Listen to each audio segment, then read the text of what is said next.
नमस्कार विद्यार्थी मित्रांनो. सर्वप्रथम FY BCom या वर्गामध्ये तुमचं सर्वांचं स्वागत. मी प्राध्यापक विद्या थोरात, अर्थशास्त्र विभाग. बघा, सकाळी आपण व्हॉट्सॲपवर जे कम्युनिकेशन केलं त्यामध्ये मी तुम्हाला विचारलं होतं की आपण जे लेक्चर घेणार आहोत ते लेक्चर तुम्हाला कशा स्वरूपात हवे, तुम्हाला व्हिडिओ हवेत की झूम थ्रू तुम्हाला ऑनलाईन लेक्चर हवे. तर बऱ्याच मुलांचा प्रतिसाद मला असा आला की काही जण म्हणताय की मॅडम व्हिडिओ घ्या, कारण ज्यावेळेस आम्ही त्या टायमिंगला अवेलेबल नसू त्यावेळेस नंतर आम्हाला ते व्हिडिओ बघता येतील. काही मुलांचं असं म्हणणं आहे की व्हिडिओ घेण्यापेक्षा ऑनलाईन लेक्चर घ्या. तर मला असं वाटतं की जे टॉपिक सोपे आहेत त्या टॉपिकचे मी व्हिडिओ तयार करून तुमच्यापर्यंत पोहोचवेल. पण जे टॉपिक अवघड आहे किंवा ज्या संकल्पना व्हिडिओच्या माध्यमातून समजणं शक्य नाही आहे किंवा अवघड वाटत आहे असे संकल्पनाचे किंवा अशा टॉपिकचे मी ऑनलाईन लेक्चर घेईल. तर आज आपण आपला जो विषयाचं नाव आहे व्यावसायिक अर्थशास्त्र सूक्ष्म. बघा, तुम्हाला माहिती आहे की 2019 पासून पुणे विद्यापीठाने FY BComचा जो सिलेबस आहे किंवा जो पॅटर्न आहे तो सेमिस्टर पॅटर्न केलेला आहे. त्यामुळं आपल्याला आपला जो व्यावसायिक अर्थशास्त्र हा विषय ह्या वर्षी 2 सेमिस्टरमध्ये अभ्यासायचा आहे. त्यापैकी पहिलं सेमिस्टरचा जो सिलेबस आहे तो सिलेबस आपण आता ह्या व्हिडिओमध्ये बघूया. बघा, आपल्याला ह्या सेमिस्टरमध्ये एकूण 4 प्रकरणं आहेत. तर तुम्ही पुस्तक पाहिलं आहे की नाही माहीत नाही मला, पण एकूण 4 प्रकरणं आहेत. त्यातलं पहिलं प्रकरण ते म्हणजे प्रास्ताविक आणि मूलभूत संकल्पना. म्हणजे प्रास्ताविक म्हणजे थोडक्यात काय की आपल्या विषयाचं नाव आहे व्यावसायिक अर्थशास्त्र सूक्ष्म. असं का म्हटलंय? कारण कॉमर्सला व्यावसायिक अर्थशास्त्र हा विषय FYला पण आहे आणि SY BComला पण आहे. त्यापैकी FY BComला जे व्यावसायिक अर्थशास्त्र आहे त्याच्यामध्ये आपण सूक्ष्म अर्थशास्त्राचा समावेश आहे. ठीक आहे, सूक्ष्म आर्थिक संकल्पनाचा समावेश आहे. आणि SY BComला जे व्यावसायिक अर्थशास्त्र आहे त्याच्यामध्ये आपण समग्र पातळीवरचा अभ्यास किंवा समग्र अर्थशास्त्राचा स्थूल अर्थशास्त्राचा अभ्यास त्या वर्गात आपण करणार आहे. म्हणून आपल्या विषयाचं नाव व्यावसायिक अर्थशास्त्र सूक्ष्म असं आहे. त्याला इंग्लिशमध्ये बिझनेस इकॉनॉमिक्स मायक्रो असं म्हटलं जातं. ठीक आहे, बघा, ही आपली पहिली सेमिस्टर असणार आहे. या पहिल्या सेमिस्टरमध्ये आपल्याला 4 प्रकरणं पाहिजे. 4 प्रकरणापैकी पहिलं जे प्रकरण आहे ते प्रकरण म्हणजे प्रास्ताविक. थोडक्यात व्यावसायिक अर्थशास्त्र म्हणजे काय किंवा व्यावसायिक अर्थशास्त्राची ओळख आपल्याला ह्या पहिल्या प्रकरणामध्ये पाहिजे. मग त्यातला 1.1 म्हणजे सब टॉपिक त्याच्यामध्ये आपल्याला पाहिजे आहे की व्यावसायिक अर्थशास्त्र म्हणजे काय, कशाला व्यावसायिक अर्थशास्त्र म्हणायचं त्याची व्याख्या आपण या प्रकरणामध्ये पाहणार आहे. त्यानंतर आपण पाहणार आहे की व्यावसायिक अर्थशास्त्राचं स्वरूप, व्यावसायिक अर्थशास्त्राचं स्वरूप काय, त्याच्यामध्ये नक्की कशाचा अभ्यास केला जातो हे आपल्याला या प्रकरणामध्ये पाहिजे. त्यानंतर आपल्याला पाहिजे की व्यावसायिक अर्थशास्त्राची व्याप्ती. आता व्यावसायिक अर्थशास्त्राची व्याप्ती म्हणजे काय की व्यावसायिक अर्थशास्त्र यामध्ये कोणकोणत्या घटकांचा अभ्यास केला जातो ते घटक आपल्याला व्याप्तीमध्ये पाहिजे. ठीक आहे, त्यानंतर आपण पाहणार आहोत की व्यावसायिक अर्थशास्त्राचा जो अभ्यास केला जातो तो का केला जातो, त्याची गरज का पडली, का व्यावसायिक अर्थशास्त्राचा अभ्यास करायचा आहे, त्याला काय महत्त्व आहे नक्की, ते महत्त्व आपण या पहिल्या प्रकरणामध्ये पहिला जो 1.1 आहे त्याच्यामध्ये आपण ह्या सगळ्या गोष्टी पाहणार आहे. व्यावसायिक अर्थशास्त्राचा अर्थ, स्वरूप, व्याप्ती आणि महत्त्व. ठीक आहे, 1.2 मध्ये आपण पाहणार आहोत सूक्ष्म अर्थशास्त्र आणि समग्र लक्ष्य अर्थशास्त्र म्हणजे काय. या 2 संकल्पना आहेत. तुम्हाला माहिती आहे की आपलं जे अर्थशास्त्र आहे ते अर्थशास्त्र 2 भागांमध्ये विभागलेले आहे. एक म्हणजे सूक्ष्म अर्थशास्त्र आणि दुसरं म्हणजे समग्र लक्ष्य अर्थशास्त्र. त्यापैकी सूक्ष्म अर्थशास्त्राचा जनक हा ॲडम स्मिथ आहे, तुम्हाला माहिती आहे. आणि समग्र लक्ष्य अर्थशास्त्राचा जनक ते म्हणजे JM केन्स आहे. ठीक आहे. आता हे जे 2 भाग आहे ते भाग आपण सविस्तर ह्या दुसऱ्या पॉईंटमध्ये पाहणार आहोत. त्यानंतर आपण पाहणार आहे की सूक्ष्म अर्थशास्त्र आणि समग्र लक्ष्य अर्थशास्त्रामध्ये काय फरक आहे. तो फरक आपण इथे पाहणार आहे. अतिशय सोपा असा भाग आहे, तुमचा आधी पण झालेला असणार आहे. तो भाग आपण इथं पाहणार आहे. 1.3 मध्ये आपण पाहणार आहोत अर्थशास्त्रीय विश्लेषणाची साधने.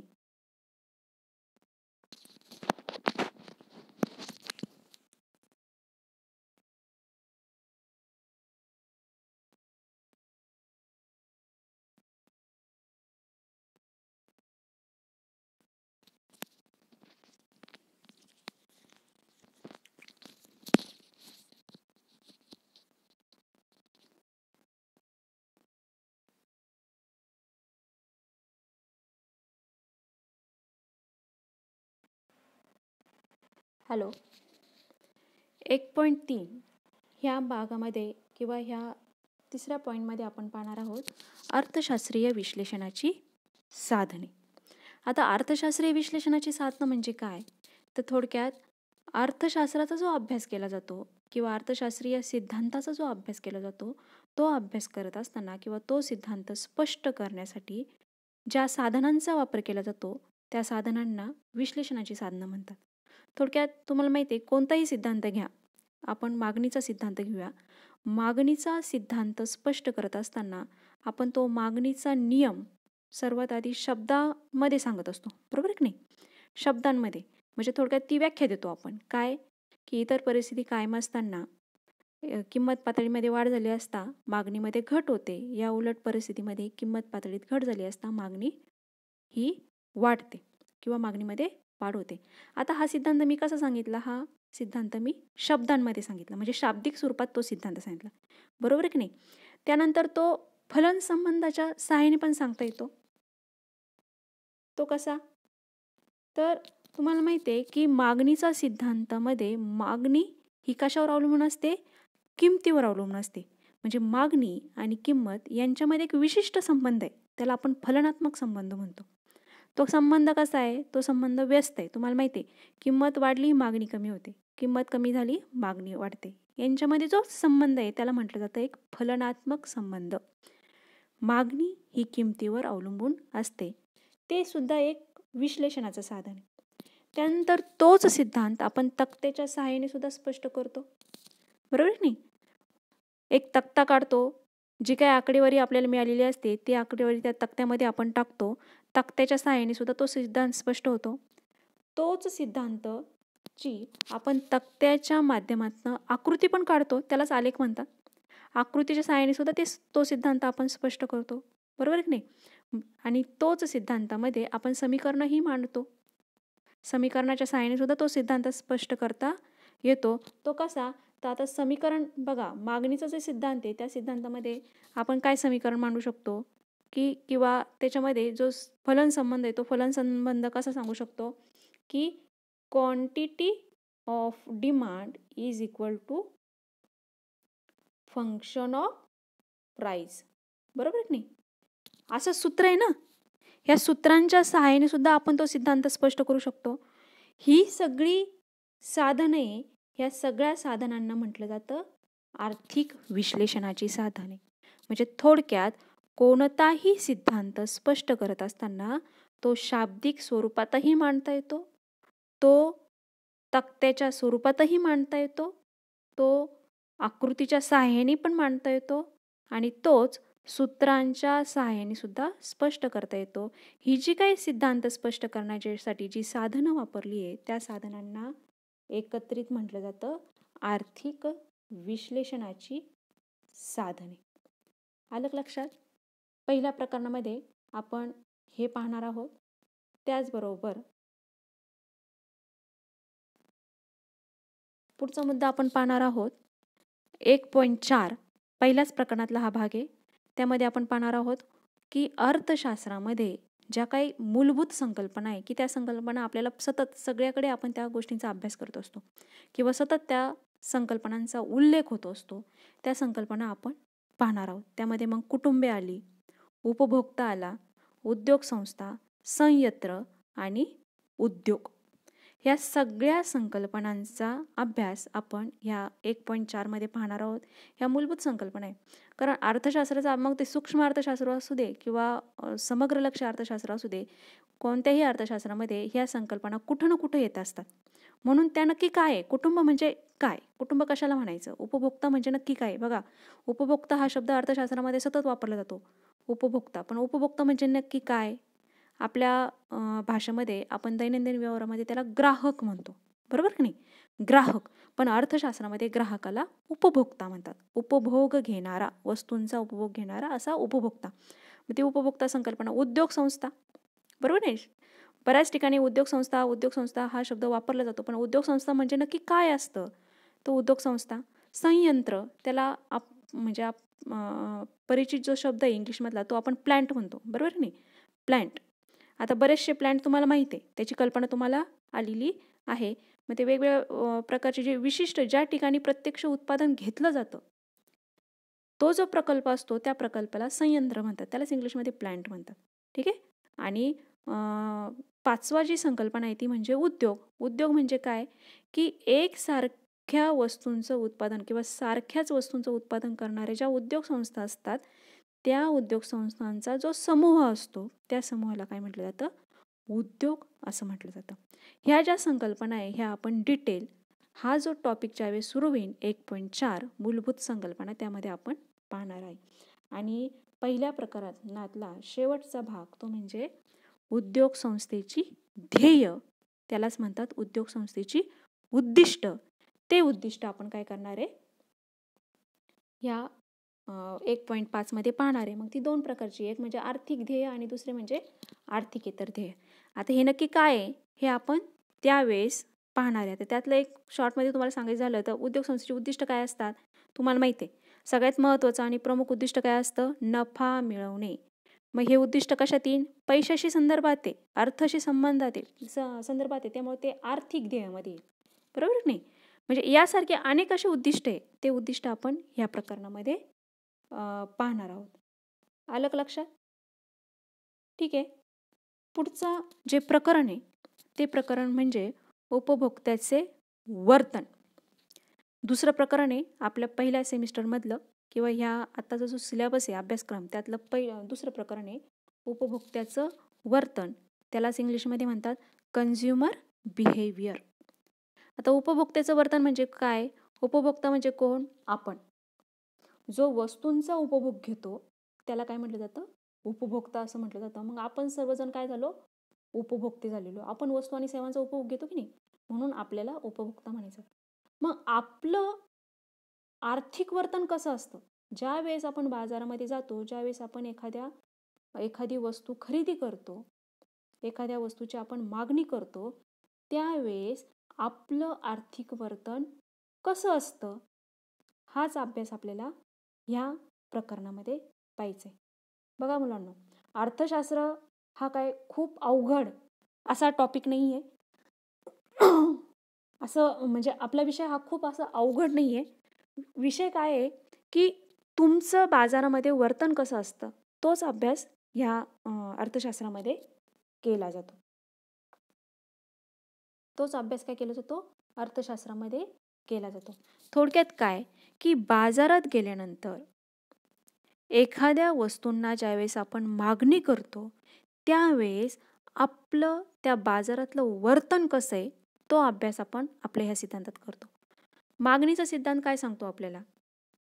मागणीचा सिद्धांत हे आपलंच वर्तन आहे की नाही, बाजारातलं वर्तन, की ज्यावेळेस आपल्याला असं वाटतं की ह्या वस्तूची किंमत जास्त आहे, आपण त्या वस्तूची मागणी कशी करतो? कमी करतो. आपल्याला वाटतं वस्तूची किंमत कमी आहे, स्वस्त वस्तू आहे, त्यावेळेस आपण काय करतो? मागणी जास्त करतो. येते का लक्षात? हे झालं उपभोक्त्याचं वर्तन. मग ह्या वर्तनाचा अभ्यास आपल्याला ह्या दुसऱ्या प्रकरणामध्ये करायचा आहे. त्यामध्ये 2.1 मध्ये आपण पाहणार आहोत उपयोगिता. त्यालाच इंग्लिशमध्ये म्हणतात युटिलिटी. मग उपयोगिता म्हणजे काय आणि उपयोगितेचे जे प्रकार आहे ते प्रकार आपण ह्या प्रकरणामध्ये किंवा ह्या 2.1 ह्या भागामध्ये पाहणार आहोत. मग उपयोगिता म्हणजे काय तुम्हाला माहिती आहे? की ज्या वस्तूमध्ये मानवी गरज भागवण्याची क्षमता आहे त्या वस्तूमध्ये उपयोगिता आहे असं म्हटलं जातं. बरोबर की नाही? आपल्याला ज्या वस्तूची गरज आहे त्या वस्तूमध्ये आपण त्या वस्तूला मागणी का करतो? कारण त्या वस्तूमध्ये आपली गरज भागवण्याची क्षमता आहे असं आपल्याला वाटतं, म्हणून आपण त्या वस्तूंना मागणी करतो. त्यालाच उपयोगिता म्हणतात. ठीक आहे. मग ह्या उपयोगितेचे प्रकार आहेत. ते प्रकार तुम्हाला माहिती आहे. स्थल उपयोगिता, काल उपयोगिता, व्यक्तिपरत्वे उपयोगिता, व्यक्तिगत उपयोगिता म्हणतो आपण त्याला. ठीक आहे. असे जे उपयोगितेचे प्रकार आहे, हे उपयोगितेचे प्रकार आपण ह्या 2.1 मध्ये पाहणार आहोत. 2.2 मध्ये आपण पाहणार आहोत अंकवाचक उपयोगिता दृष्टिकोन. आता अंकवाचक उपयोगिता दृष्टिकोन म्हणजे काय, की हा दृष्टिकोन ॲडम स्मिथने मांडलेला आहे. हा दृष्टिकोन मार्शलने मांडलेला आहे. म्हणजे त्याचं काय म्हणणं होतं, की आपल्याला एखाद्या वस्तूपासून जी उपयोगिता मिळते ती उपयोगिता ही अंकांमध्ये मोजता येते. थोडक्यात एखाद्या वस्तूचा उपभोग ज्यावेळेस आपण घेतो तर त्या वस्तूच्या उपभोगामुळे आपल्याला जे समाधान मिळते ते समाधान आपण मोजू शकतो असं मार्शलचं म्हणणं आहे. त्यालाच अंकवाचक दृष्टिकोन म्हणतात. ठीक आहे. मग या दृष्टिकोन स्पष्ट करण्यासाठी त्याने काय केलं, एक सिद्धांत मांडला, त्यालाच म्हणतात घटत्या सीमांत उपयोगितेचा नियम, आणि दुसरा सिद्धांत आहे समसीमांत उपयोगितेचा नियम. हे दोन नियम आपण 2.2 या प्रकरणामध्ये पाहणार आहे. 2.3 या टॉपिकमध्ये आपण पाहणार आहोत उपभोक्त्याचे संतोषाधिक्य. मग उपभोक्त्याचे संतोषाधिक्य म्हणजे काय, त्याला कन्झ्युमर सरप्लस असंही म्हटलं जातं इंग्लिशमध्ये. ती व्याख्या आपण पाहणार आहोत आणि उपभोक्त्याच्या संतोषाधिक्याचं मापन कसं केलं जातं ते मापन आपण या प्रकरणामध्ये पाहणार आहोत.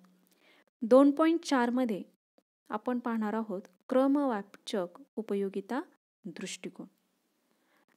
आता हा दृष्टिकोन कोणी मांडला, तर हा दृष्टिकोन मांडला हिग्स, J.R. हिग्स ह्या अर्थतज्ञाने. त्याचं असं म्हणणं आहे की मार्शलनी जो अंकवाचक उपयोगिता दृष्टिकोन मांडला त्यामध्ये मार्शलचं असं म्हणणं आहे की उपयोगिता ही अंकामध्ये मोजता येते. बरोबर आहे की नाही? पण हिग्सचं असं म्हणणं आहे की उपयोगिता ही अंकामध्ये मोजताच येऊ शकत नाही. उपयोगितेचं मापन करता येत नाही. आपल्याला एखाद्या वस्तूपासून जे समाधान मिळतं ते समाधान आपण अंकामध्ये मोजू शकत नाही. फार तर फार आपण हे म्हणू शकतो की ही वस्तू ह्या वस्तूपेक्षा मला जास्त आवडते किंवा ही वस्तू ह्या वस्तूपेक्षा मला कमी आवडते. पण तिचा अंकामध्ये मापन आपण करू शकत नाही. त्यालाच म्हणतात क्रमवाचक दृष्टिकोन. उपयोगितेचा क्रम लावणे थोडक्यात.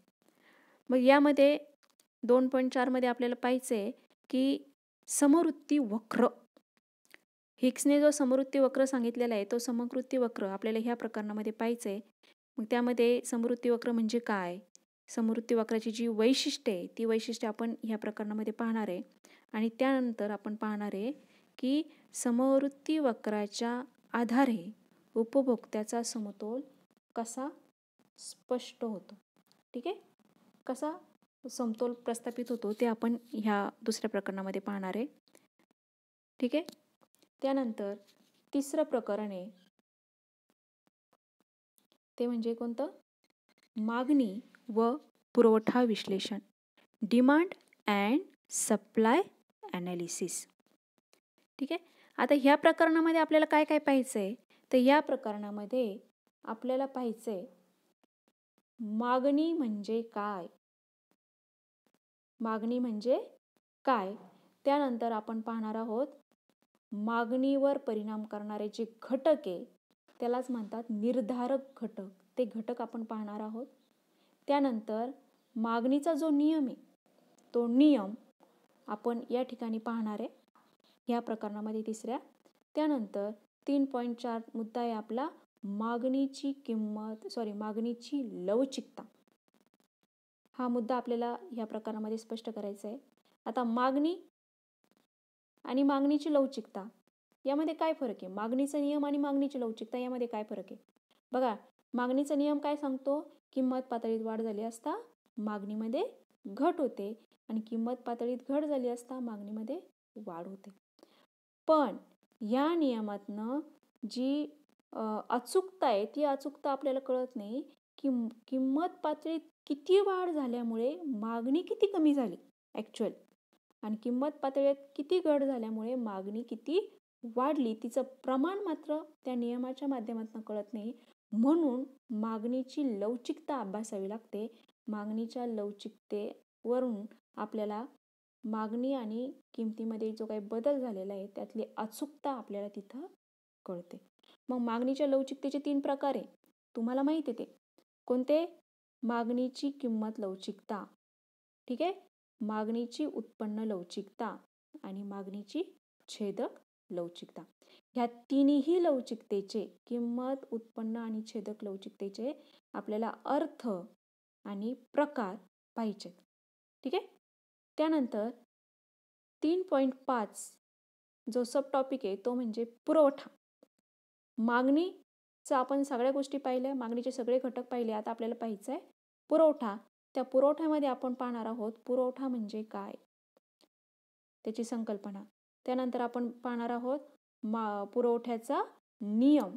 पुरवठ्याचा नियम कसा आहे तुम्हाला माहिती आहे. मागणीच्या नियमामध्ये मागणी आणि किंमत यांच्यामध्ये व्यस्त संबंध असतो. किमतीत वाढ झाली मागणीत घट होते, किमतीत घट झाली मागणीत वाढ होते. परंतु पुरवठा याच्या उलट आहे. पुरवठा सुद्धा किमतीवरच अवलंबून असतो, परंतु किंमत पातळीत वाढ झाल्यानंतर पुरवठा पण काय होतो? वाढतो.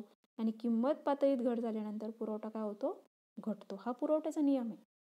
आणि नंतर पुरवठ्यावर परिणाम करणारे जे घटक आहे ते घटक आपण ह्या 3.5 या सब प्रकरणामध्ये पाहणार आहे. त्यानंतर आपण पाहणार आहोत मागणी व पुरवठा समतोल आणि किंमत निश्चिती. आलं का लक्षात? एवढे जे पॉईंट आहे एवढे पॉईंट आपण तिसऱ्या प्रकरणामध्ये पाहणार आहोत, ठीक आहे. आणि आपलं ह्या सेमिस्टरचं शेवटचं प्रकरण आहे. प्रकरणाचं नाव आहे उत्पादन विश्लेषण. त्यालाच इंग्लिशमध्ये म्हणतात प्रोडक्शन ॲनालिसिस. तर यामध्ये आपल्याला काय पाहायचं आहे बघा, 5 सब पॉईंट आहे. त्यामध्ये 4.1 मध्ये आपल्याला पाहायचं आहे उत्पादन फलन, ठीक आहे. उत्पादन फलन. 4.2 मध्ये आपण पाहणार आहोत एकूण सरासरी व सीमांत उत्पादन. एकूण उत्पादन म्हणजे काय, सरासरी उत्पादन म्हणजे काय आणि सीमांत उत्पादन म्हणजे काय, हे तीनही टॉपिक आपण ह्या प्रकरणामध्ये पाहणार आहोत. त्यानंतर आपण पाहणार आहोत की बदलत्या प्रमाणाचा नियम. आता हे जे नियम आहे हे नियम तुम्हाला ज्यावेळेस आपलं प्रकरण सुरू होईल त्यावेळेस ते तुम्हाला खूप चांगल्या प्रकारे समजेल, ठीक आहे. बदलत्या प्रमाणाचा नियम म्हणजे उत्पादन घटकाच्या मात्रेत बदल केल्यानंतर एकूण उत्पादनात कसा बदल होतो. उत्पादन घटकाची मात्रा जसजशी वाढवत गेली तसतशी एकूण उत्पादनामध्ये कशा पद्धतीने वाढ होते, किती प्रमाणात वाढ होते, तो आहे बदलत्या प्रमाणाचा नियम. तो त्यावेळेस आपण डिटेलमध्ये पाहणार आहे. अल्पकालीन नियम आहे तो, अल्पकाळामध्ये तुम्हाला तो अनुभवायला येतो. त्यानंतर प्रमाण फल नियम किंवा त्याला प्रमाण प्रतिफल नियम असंही म्हणतात. हा उत्पादन फलनाचा दीर्घकालीन नियम आहे, दीर्घकाळामध्ये, बरोबर की नाही. हा एक नियम आपण पाहणार आहे. आणि त्यानंतर 4.5 मध्ये आपण पाहणार आहोत उत्पादनाच्या अंतर्गत व बाह्य बचती आणि अबचती. आलं लक्षात? हा झाला आपला सिलेबस. असे एकूण 4 प्रकरणं आपल्याला व्यावसायिक अर्थशास्त्र सूक्ष्म सेमिस्टर 1 मध्ये पाहायचे आहेत. पुढच्या लेक्चरला आपण प्रकरणावाईज आपल्या लेक्चरला सुरुवात करूया. पहिलं प्रकरण आपण अभ्यासायला घेणार आहोत. त्यातला पहिला भाग म्हणजे पहिलं प्रकरण कोणतं आहे आपलं? प्रास्ताविक आणि मूलभूत संकल्पना. त्यातला पहिला जो सब टॉपिक आहे व्यावसायिक अर्थशास्त्र म्हणजे काय आणि व्यावसायिक अर्थशास्त्राची स्वरूप, व्याप्ती आणि महत्त्व हे आपण पुढच्या लेक्चरला घेऊया, ठीक आहे. चालेल, भेटूया मग पुढच्या व्हिडिओमध्ये.